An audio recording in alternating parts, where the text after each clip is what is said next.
Magandang araw po sa inyo lahat.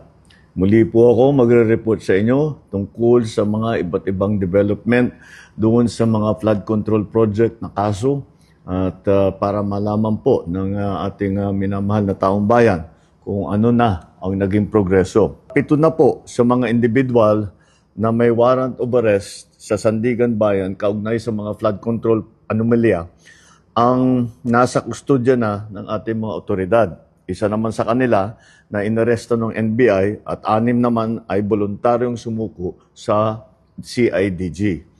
Meron din 2 akusado po na nagpahayag na ng intensyon na sumuko at susundin na ang PNP CIDG. Yung isa pong nahuli ng NBI ay natagpuan doon hindi sa kanyang sariling tirahan.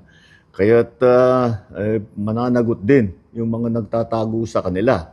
At kaya't sinasabi natin, yung mga may balak na tulungan itong mga ito, ay ang pinakamalaking tulong na ibigay ninyo sa kanila ay mag-surrender na sila. At para makasagot na sila dito sa mga aligasyon na hinaharap nila. Wala pong mga special treatment itong mga ito.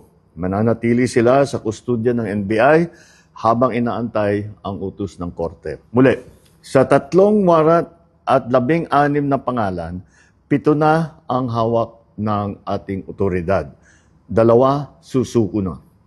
7 ang mananatiling at large at kasama na dyan si Saldico. Sa lahat ng natitirang akusado, ang aking payo sa inyo ay sumuko na kayo. Huwag nyo nang antayin na habul-habulin pa kayo. Mas maganda para sa sitwasyon ninyo na sumuko na kayo para maganda ang inyong pagsagot sa mga aligasyon na dinala kontra sa inyo. Sa mga nagtatangkang tumulong sa pagtatago, tandaan ninyo na kahit papaano, mananagot din kayo kung kayo ay nagtatago ng isang fugitive from justice.